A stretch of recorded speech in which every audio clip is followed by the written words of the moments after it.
ਬਿਸਮਿਲ੍ਲਾਹ ਰਹਿਮਾਨ ਰਹੀਮ। ਸੱਜਣੋ ਤੇ ਮਿੱਤਰੋ, ਗੱਲ ਹੋ ਰਹੀ ਸੀ ਅਜੋਕੇ ਵੇਲੇ ਦੀ ਇੱਕ ਅਜਿਹੇ ਅਰਸਤੂ ਦੀ ਜਿਹੜਾ ਵਿਚਾਰਾ ਜ਼ਹਿਨੀ ਨਫਸੀਆਤੀ ਮਸਾਇਲ ਨਾਲ ਦੁਚਾਰ ਹੈ। ਘਰ ਦੇ ਉਹਨੂੰ ਮੂੰਹ ਨਹੀਂ ਲਾਉਂਦੇ ਅਤੇ ਉਹ ਸਾਡੀ ਧਰਤੀ 'ਤੇ ਰਹਿਤਲ ਦੇ ਖਿਲਾਫ ਬੈਠਾ ਅਜਿਹੀਆਂ ਸਾਜ਼ਿਸ਼ਾਂ ਕਰਦਾ ਰਹਿੰਦਾ ਹੈ ਜਿਵੇਂ ਖੋਰੇ ਟਰੰਪ ਦਾ ਸਾਲਾ ਇਹੋ ਹੀ ਹੈ, ਜਿਸ ਦੀ ਕੋਸ਼ਿਸ਼ ਨਾਲ ਦੁਨੀਆ ਦੇ ਨਕਸ਼ੇ ਵੀ ਬਦਲ ਜਾਣੇ ਨੇ। ਜਿਹੜੇ ਮੁਲਕ ਜੰਗਾਂ ਲੜ ਰਹੇ ਨੇ ਉਹਨਾਂ ਸੁਲ੍ਹਾ ਕਰ ਲੈਣੀ ਹੈ ਅਤੇ ਇੱਥੇ ਹਜ਼ਾਰਾਂ ਵਰ੍ਹੇ ਪੁਰਾਣੀ ਪੰਜਾਬ ਦੀ ਧਰਤੀ ਇੱਕ ਵਾਰੀ ਫੇਰ ਵੰਡ ਕੇ ਇਹ ਸਰਕਾਰ ਨੂੰ ਨਵਾਂ ਸੂਬਾ ਵੀ ਲੱਭ ਜਾਣਾ। ਮੈਂ ਇਹਦੀਆਂ ਮਜਬੂਰੀਆਂ ਸਮਝਦਾ ਹਾਂ, ਕਿਉਂ ਜੇ ਅਜਿਹੇ ਬੇਹੂਦਾ ਅਤੇ ਬੇਸ਼ਰਮ ਲੋਕ ਜਿਹਨਾਂ ਦੀ ਗੱਲ ਕੋਈ ਨਹੀਂ ਸੁਣਦਾ, ਉਹਨਾਂ ਲਈ ਸੋਸ਼ਲ ਮੀਡੀਆ ਇੱਕ ਅਜਿਹਾ ਪਲੇਟਫਾਰਮ ਬਣ ਗਿਆ ਜਿੱਥੇ ਆ ਕੇ ਉਹ ਆਪਣੇ ਪਾਗਲਪਨ ਦਾ ਇਜ਼ਹਾਰ ਕਰ ਸਕਦੇ ਨੇ। ਪਿਛਲੇ ਦਿਨੀਂ ਇਸੇ ਕੁੱਤੇ ਦੇ ਕੰਨ ਨੇ ਇੱਕ ਵਾਰੀ ਫੇਰ ਆਖਿਆ ਕਿ ਲਾਹੌਰ ਜਾਂ ਇਹਦੇ ਆਲੇ ਦੁਆਲੇ ਦੇ ਸ਼ਹਿਰ ਜਿਵੇਂ ਇਹਦੀ ਖਿਆਲੀ ਰਿਆਸਤ ਦੇ ਗੁਲਾਮ ਰਹਿ ਹੋਣ। ਬਾਹਰੋਂ ਆ ਕੇ ਸਾਡੀ ਧਰਤੀ ਉੱਤੇ ਪਨਾਹ ਲੈਣ ਵਾਲਾ ਇਹ ਨਮੂਨਾ ਬੜੀ ਬਾਰੀਕੀ ਨਾਲ ਵਾਰਦਾਤ ਪਾ ਰਿਹਾ ਹੈ ਕਿ ਜਿਵੇਂ ਮੁਲਤਾਨ ਇਹਦੀ ਮਾਂ ਜਹਾਜ਼ 'ਚ ਲੈ ਕੇ ਆਈ ਸੀ ਅਤੇ ਇਹਦੇ ਨਾਲ ਨਾਲ ਜਿਹੜੇ ਹੋਰ ਵੱਡੇ ਸ਼ਹਿਰ ਨੇ ਜਿਨ੍ਹਾਂ ਵਿੱਚ ਸਾਹੀਵਾਲ, ਉਕਾੜਾ ਸਣੇ, ਰਾਏਵੜ ਤੀਕਰ ਦਾ ਇਲਾਕਾ ਆਉਂਦਾ ਹੈ, ਉਹ ਵੀ ਸਰਾਇਕੀ ਬੈਲਟ ਹੈ। ਹੋਰ ਸੁਣੋ, ਇਹ ਜ਼ਹਿਨੀ ਮਰੀਜ਼ ਦਾਅਵਾ ਕਰਦਾ ਹੈ ਕਿ ਸ਼ਾਹ ਹੁਸੈਨ ਸਰਾਇਕੀ ਬੋਲਦਾ ਸ਼ਾਇਰ ਹੈ। ਫਿਰ ਬਾਬਾ ਗੁਲਾਮ ਫਰੀਦ ਉੱਤੇ ਵੀ ਇਹਦਾ ਦਾਅਵਾ ਹੈ ਕਿ ਉਹਨੇ ਜਿਹੜੀ ਸ਼ਾਇਰੀ ਕੀਤੀ ਉਹ ਦਰ ਹਕੀਕਤ ਸਰਾਇਕੀ ਬੋਲੀ 'ਚ। ਮਤਲਬ ਬੇਸ਼ਰਮੀ ਦੀ ਹੱਦ ਉੱਥੇ ਮੁੱਕਦੀ ਹੈ ਜਿੱਥੇ ਆਖਦੇ ਨੇ ਕਿ ਬੁੱਲੇ ਸ਼ਾਹ ਵੀ ਸਰਾਇਕੀ ਜ਼ਬਾਨ ਦਾ ਸ਼ਾਇਰ ਹੈ। ਇਹਨਾਂ ਖੋਤਿਆਂ ਨੇ ਜਿਵੇਂ ਸਮਝ ਲਿਆ ਹੈ ਕਿ ਨਾ ਤਾਂ ਕਿਸੇ ਨੇ ਇਹਨਾਂ ਦੀ ਗੱਲ ਨੂੰ ਚੈਲੰਜ ਕਰਨਾ ਹੈ ਅਤੇ ਨਾ ਹੀ ਕਿਸੇ ਸੋਚਣਾ ਹੈ ਕਿ ਇਹ ਕੀ ਬਕਵਾਸ ਕਰ ਰਹੇ ਨੇ। ਸੱਜਣ ਪਿਆਰਿਓ, ਜਿਨ੍ਹਾਂ ਬਜ਼ੁਰਗਾਂ ਦਾ ਨਾਂ ਲੈ ਕੇ ਇਸ ਸਰਾਇਕੀ ਨੂੰ ਪ੍ਰਮੋਟ ਕਰਨਾ ਚਾਹ ਰਹੇ ਨੇ, ਇਹਨਾਂ ਸਭ ਬਜ਼ੁਰਗਾਂ ਸਣੇ ਖਾਜਾ ਫਰੀਦ ਹੋਰਾਂ ਨੇ ਵੀ ਆਪਣੀ ਬੋਲੀ ਨੂੰ ਪੰਜਾਬੀ ਕਰਾ ਦਿੱਤਾ। ਉਹਨਾਂ ਦਾ ਵਤਨ ਪੰਜਾਬ ਹੈ।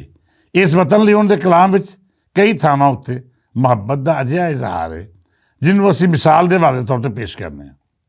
ਮੈਂ ਇਹਨਾਂ ਫਿਕਰੀ ਨੌਸਰਬਾਜ਼ਾਂ ਨੂੰ ਚੈਲੰਜ ਕੀਤਾ ਸੀ ਕਿ ਤੁਸੀਂ ਕਿਸੇ ਵੀ ਥਾਵੇਂ ਕਿਸੇ ਵੱਡੇ ਬਜ਼ੁਰਗ ਦਾ ਕੋਈ ਅਜਿਹਾ ਕੌਲ ਜਾਂ ਮਿਸਰਾ ਲੱਭ ਲਿਓ ਜਿਹਦੇ ਵਿੱਚ ਉਹਨਾਂ ਲਫ਼ਜ਼ ਸਰਾਇਕੀ ਵਰਤਿਆ ਹੋਵੇ। ਮੇਰੇ ਚੈਲੰਜ ਮਗਰੋਂ ਇਹਨਾਂ ਕੋਲ ਇੱਕ ਵੀ ਸਬੂਤ ਜਾਂ ਹਵਾਲਾ ਦਸਤਿਆਬ ਨਹੀਂ ਹੋ ਸਕਿਆ। ਚਲੋ, ਮੈਂ ਇਹਨਾਂ ਲਈ ਹੋਰ ਸੌਖਾ ਕਰ ਦੇਣਾ ਵਾਂ, ਇਹ ਹੋਰ ਕਿਸੇ ਦੀ ਗੱਲ ਨਾ ਕਰਨ, ਕੁਰਾਨ ਉੱਤੇ ਹੱਥ ਰੱਖ ਕੇ ਸਿਰਫ ਇਹ ਆਖ ਦੇਣ ਕਿ ਇਹਨਾਂ ਦਾ ਦਾਦਾ ਅਤੇ ਪੜਦਾਦਾ ਆਪਣੇ ਆਪ ਨੂੰ ਸਰਾਇਕੀ ਅਖਵਾਉਂਦਾ ਸੀ। ਜੇ ਆਖ ਦੇਵਨ ਕਿ ਸਾਡੇ ਵੱਡ ਵਡੇਰੇ ਆਪਣੇ ਆਪ ਨੂੰ ਸਰਾਇਕੀ ਅਖਵਾਉਂਦੇ ਸਨ ਤਾਂ ਲਓ ਭਰਾਓ, ਅੱਜ ਤੋਂ ਮੈਂ ਵੀ ਪੰਜਾਬੀ ਨਹੀਂ ਬਲਕਿ ਸਰਾਇਕੀ ਹਾਂ। ਪਰ ਮੇਰੀ ਸ਼ਰਤ ਇਹ ਹੈ ਕਿ ਦਾਅਵਾ ਕੋਈ ਬੰਦੇ ਦਾ ਪੁੱਤਰ ਕਰੇ ਜਿਹਦੇ ਦੀਨ ਈਮਾਨ ਉੱਤੇ ਕਿਸੇ ਨੂੰ ਸ਼ੱਕ ਨਾ ਹੋਵੇ ਅਤੇ ਇਹਦੇ ਨਾਲ ਨਾਲ ਵੱਡ ਵਡੇਰਾ ਅਜਿਹਾ ਨਸਲੀ ਹੋਵੇ ਜਿਹਦਾ ਤਾਲੁਕ ਘੱਟੋ ਘੱਟ 4 ਨਸਲਾਂ ਤੋਂ ਇਸ ਧਰਤੀ ਨਾਲ ਜੁੜਿਆ ਹੋਵੇ।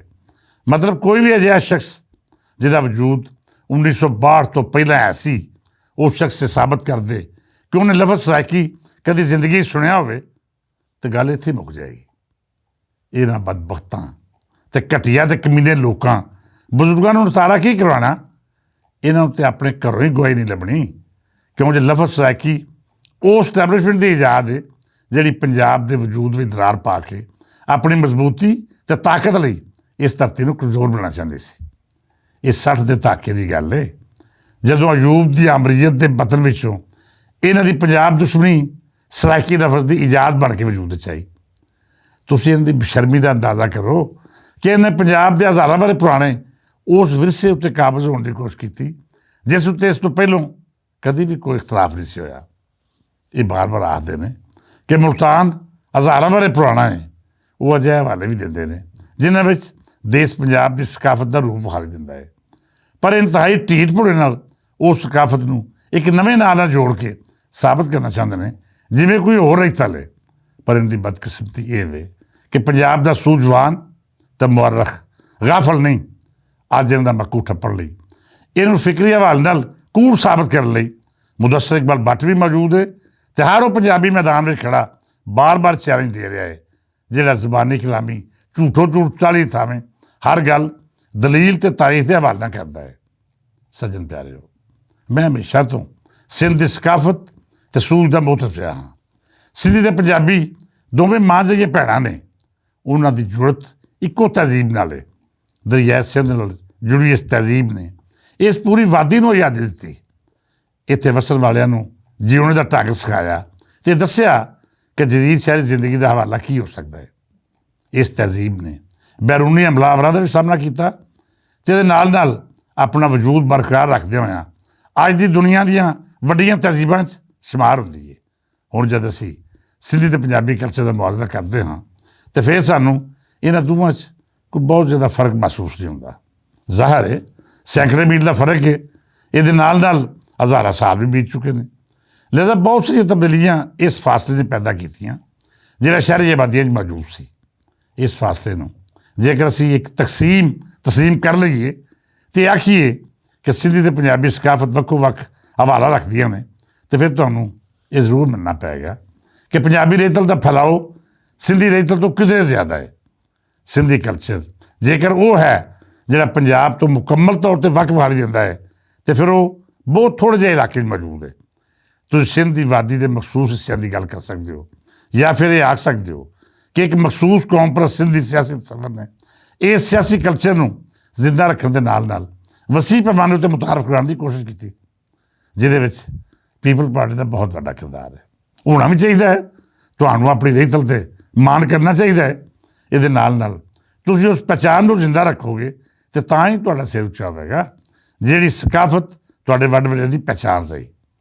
ਸਿੰਧੀ ਸਕਾਫਤ ਦੀ ਪ੍ਰਮੋਸ਼ਨ ਹੋਵੇ ਜਾਂ ਫਿਰ ਉਹਦੇ ਬਾਰੇ ਤਾਰੀਖੀ ਵੱਲ ਦਾ ਜ਼ਿਕਰ ਤੁਸੀਂ ਇਹਦੇ ਮੁਕਾਬਲ ਜਦ ਪੰਜਾਬੀ ਰੇਤਲ ਨੂੰ ਰੱਖਦੇ ਹੋ ਅਤੇ ਫਿਰ ਤੁਹਾਨੂੰ ਇਹਦਾ ਰੰਗ ਪਿਸ਼ੌਰ ਤੋਂ ਲੈ ਕੇ ਅੰਦਰੂਨ ਸਿੰਧ ਤੱਕ ਵਿਖਾਈ ਦਿੰਦਾ ਹੈ।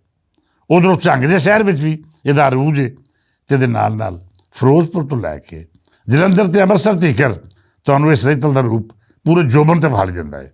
ਖੁਦਾ ਨਾ ਖਾਸਤਾ ਮੇਰਾ ਇਹ ਮਕਸਦ ਹਰਗਿਜ਼ ਨਹੀਂ ਕਿ ਮੈਂ ਇਹਨਾਂ ਦੋਵਾਂ ਰੇਤਲਾਂ ਦਾ ਮੁਕਾਬਲਾ ਕਰਵਾ ਰਿਹਾ ਹਾਂ। ਦੋਵੇਂ ਆਪਣੀ ਆਪਣੀ ਥਾਵੇਂ ਮੁਕੱਦਸ ਅਤੇ ਅਜ਼ੀਮ ਤਰ ਨੇ।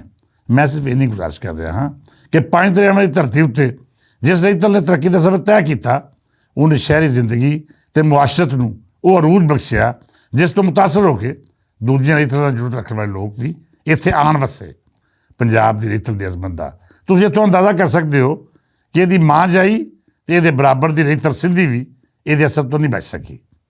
ਪਿਛਲੇ ਕੁਝ ਸੌ ਸਾਲਾਂ ਤੋਂ ਸਿੰਧੀ ਰੇਤਲ ਨਾਲ ਜੁੜ ਰੱਖਣ ਵਾਲਿਆਂ ਬੜੀ ਤੇਜ਼ੀ ਨਾਲ ਵੱਡੀ ਤਾਦਾਦ ਵਿੱਚ ਪੰਜਾਬ ਧਰਤੀ ਉੱਤੇ ਹਿਜਰਤ ਕੀਤੀ। ਇੱਥੇ ਆ ਕੇ ਆਪਣੀ ਰੇਤਲ ਨੂੰ ਭੁੱਲੇ ਨਹੀਂ। ਪੰਜਾਬ ਦੀ ਰੇਤਲ ਦੇ ਨਾਲ ਰਹਿੰਦਿਆਂ ਹੋਇਆਂ ਇਹਨਾਂ ਲੋਕਾਂ ਨੇ ਆਪਣੀ ਰੇਤਲ ਦਾ ਨਾਮ ਹੀ ਉਂਝ ਹੀ ਲਿਆ ਜਿਵੇਂ ਕੋਈ ਮੁਹਾਜਰ ਜਾਂ ਮਜਬੂਰ ਕਿਸੇ ਦੂਜੀ ਧਰਤੀ 'ਤੇ ਜਾ ਕੇ ਆਪਣੀ ਪਹਿਚਾਣ ਨੂੰ ਜ਼ਿੰਦਾ ਰੱਖਦਾ ਹੈ। ਇਹ ਉਹ ਲੋਕ ਨੇ ਜਿਹਨਾਂ ਨੂੰ ਸਮਝ ਹੀ ਨਹੀਂ ਆ ਰਹੀ ਕਿ ਉਹ ਹੈ ਕੀ ਨੇ। ਜੇਕਰ ਉਹ 5 ਦਰਿਆਵਾਂ ਦੀ ਧਰਤੀ ਦੀ ਰੇਤਲ ਨੂੰ ਕਬੂਲ ਕਰਦੇ ਨੇ ਤਾਂ ਫਿਰ ਇਹਨਾਂ ਨੂੰ ਇਹ ਵੀ ਮੰਨਣਾ ਪੈਂਦਾ ਹੈ ਕਿ ਪੰਜਾਬ ਅਤੇ ਪੰਜਾਬੀ ਸਾਡੀ ਨਿਸਬਤ ਬਹੁਤ ਵੱਡੀ ਕੌਮ ਹੈ। ਅਤੇ ਜੇਕਰ ਨਹੀਂ ਮੰਨਦੇ ਫਿਰ ਇਹਨਾਂ ਨੂੰ ਇਹ ਤਸਲੀਮ ਕਰਨਾ ਪੈਂਦਾ ਹੈ ਕਿ ਇਹ ਇਸ ਧਰਤੀ ਦੇ ਵਾਰਸ ਨਹੀਂ ਬਲਕਿ ਬੇਗਾਨੀ ਧਰਤੀ ਤੋਂ ਆ ਕੇ ਇੱਥੇ ਵਸਣ ਵਾਲੇ ਉਹ ਲੋਕ ਨੇ ਜਿਹੜੇ ਇਸ ਧਰਤੀ ਉੱਤੇ ਰਹਿ ਕੇ ਵੀ ਇਹਦੀ ਸਕਾਫਤ ਨੂੰ ਤਸਲੀਮ ਨਹੀਂ ਕਰ ਰਹੇ। ਲਿਹਾਜ਼ਾ ਇਹਨਾਂ ਨੇ ਚੋਰ ਦਰਵਾਜ਼ਾ ਇਹ ਲੱਭਿਆ ਕਿ ਅਸੀਂ ਪੰਜਾਬ ਦੀ ਰੇਤਲ ਦੇ ਖਾਸ ਹਿੱਸੇ ਅਤੇ ਲਹਿਜੇ ਉੱਤੇ ਕਬਜ਼ਾ ਕਰਕੇ ਆਪਣੇ ਵਜੂਦ ਨੂੰ ਵੱਖਰਾ ਸਾਬਤ ਕਰੀਏ। ਇਹ ਸਾਜ਼ਿਸ਼ ਪਿੱਛੇ ਅੰਗਰੇਜ਼ ਵੀ ਮੌਜੂਦ ਸੀ। ਫਿਰ ਉਹਦੀ ਬਾਕੀਆਤ ਜਿਹੜੀ ਪਾਕਿਸਤਾਨ ਬਣਨ ਮਗਰੋਂ ਬਿਊਰੋਕਰੇਸੀ ਦੇ ਰੂਪ ਵਿੱਚ 5 ਦਰਿਆਵਾਂ ਧਰਤੀ ਦੇ ਖਿਲਾਫ ਸਾਜ਼ਿਸ਼ਾਂ ਕਰ ਰਹੀ ਸੀ। ਇਹ ਸਾਜ਼ਿਸ਼ਾਂ ਅੱਜ ਵੀ ਜਾਰੀ ਨੇ। ਕਦੀ ਸਰਾਇਕਿਸਤਾਨ ਦਾ ਨਾਰਾ ਲੱਗਦਾ ਹੈ, ਕਦੀ ਪੰਜਾਬੀ ਬੋਲੀ ਦੇ ਖਾਸ ਲਹਿਜੇ ਨੂੰ ਸਰਾਇਕੀ ਦਾ ਨਾਂ ਦੇ ਕੇ ਫਸਾਦ ਬਰਪਾ ਕੀਤਾ ਜਾਂਦਾ ਹੈ। ਇਹਨਾਂ ਲੋਕਾਂ 'ਚੋਂ ਹੀ ਇੱਕ ਟੂੰਬ ਹਜ਼ਰਤ ਸਊਦ ਰਜ਼ਾ ਸਾਹਿਬ ਵੀ ਨੇ ਜਿਹੜੇ ਬਾਰ-ਬਾਰ ਸਾਬਤ ਕਰਨ ਦੀ ਕੋਸ਼ਿਸ਼ ਕਰਦੇ ਨੇ ਕਿ ਪੰਜਾਬ ਦਾ ਦਿਲ ਮੁਲਤਾਨ ਅਤੇ ਇਹਦੇ ਆਲੇ ਦੁਆਲੇ ਦੇ ਸ਼ਹਿਰ ਪੰਜਾਬ ਤੋਂ ਵੱਖ ਨੇ, ਜਾਂ ਫਿਰ ਜਿਨ੍ਹਾਂ ਇਲਾਕਿਆਂ ਵਿੱਚ ਅਜਿਹੇ ਸਿੰਧੀਆਂ ਨੇ ਆਬਾਦੀ ਇਖਤਿਆਰ ਕੀਤੀ ਜੋ ਉੱਥੋਂ ਦੇ ਮੁਕਾਮੀ ਤਾਂ ਨਹੀਂ ਸਨ, ਪਰ ਉਹਨਾਂ ਇੱਥੋਂ ਦੇ ਮੁਕਾਮੀ ਰਸਮਾਂ ਅਤੇ ਬੋਲੀ ਨੂੰ ਸਰਾਇਕੀ ਜਾਂ ਕੋਈ ਹੋਰ ਨਾਂ ਦੇ ਕੇ ਇਹ ਸਾਬਤ ਕਰਨ ਦੀ ਕੋਸ਼ਿਸ਼ ਕੀਤੀ ਕਿ ਸ਼ਾਇਦ ਇਹ ਧਰਤੀ ਸ਼ੁਰੂ ਤੋਂ ਕੋਈ ਵੱਖਰੀ ਰੇਤਲ ਨਾਲ ਜੁੜੀ ਹੋਈ ਸੀ। ਹਾਲਾਂਕਿ ਇਹ 100% ਝੂਠ ਹੈ। ਮੁਲਤਾਨ ਹੋਵੇ ਜਾਂ ਲਾਹੌਰ, ਦੋਵਾਂ ਨੂੰ ਹੜੱਪਾ ਨੇ ਮਜ਼ਬੂਤੀ ਨਾਲ ਜੋੜ ਕੇ ਰੱਖਿਆ ਹੋਇਆ ਹੈ। ਸਿਰਫ ਹੜੱਪਾ ਹੀ ਨਹੀਂ ਬਲਕਿ ਵਾਦੀ ਸੌਂਸ ਕੈਸਰ, ਸਿਆਲਕੋਟ ਅਤੇ ਦੂਜੇ ਉਹ ਸ਼ਹਿਰ ਜਿੱਥੇ ਮੌਜੂਦ ਦਰਾਵੜੀ ਟਿੱਬੇ ਸਾਬਤ ਕਰਦੇ ਨੇ ਕਿ ਇੱਥੋਂ ਦੀ ਰੇਤਲ ਕਈ ਹਜ਼ਾਰ ਵਰ੍ਹੇ ਪੁਰਾਣੀ ਅਤੇ ਇੱਕ ਦੂਜੇ ਨਾਲ ਜੁੜੀ ਹੋਈ ਹੈ। ਬਹਰਹਾਲ ਇਹਦੇ ਉੱਤੇ ਮਜ਼ੀਦ ਇਲਮੀ ਅਤੇ ਫਿਕਰੀ ਬਾਤ ਜਾਰੀ ਰੱਖਾਂਗੇ ਅਤੇ ਇਹਦੇ ਨਾਲ ਮੈਨੂੰ ਖਾਲੀ ਹਵਾਈ ਗੱਲਾਂ ਨਹੀਂ ਬਲਕਿ ਉਹ ਸਬੂਤ ਚਾਹੀਦਾ ਹੈ ਜਿਹਦੀ ਗਵਾਹੀ ਤਾਰੀਖ ਦੇਵੇ ਅਤੇ ਉਹਦੀ ਗੱਲ ਕੋਈ ਮੁਸਦਕਾ ਤਾਰੀਖ ਦਾਨ ਕਰੇ। ਅੱਜ ਲਈ ਇੰਨੀਆਂ ਗੱਲਾਂ ਹੀ। ਇਸ ਹਿੱਸੇ 'ਚ ਅਗਲੀ ਕੜੀ ਨਾਲ ਕੱਲ੍ਹ ਮਿਲਾਂਗੇ। ਇਜਾਜ਼ਤ ਦਿਓ। ਰੱਬ ਰੱਖਾ।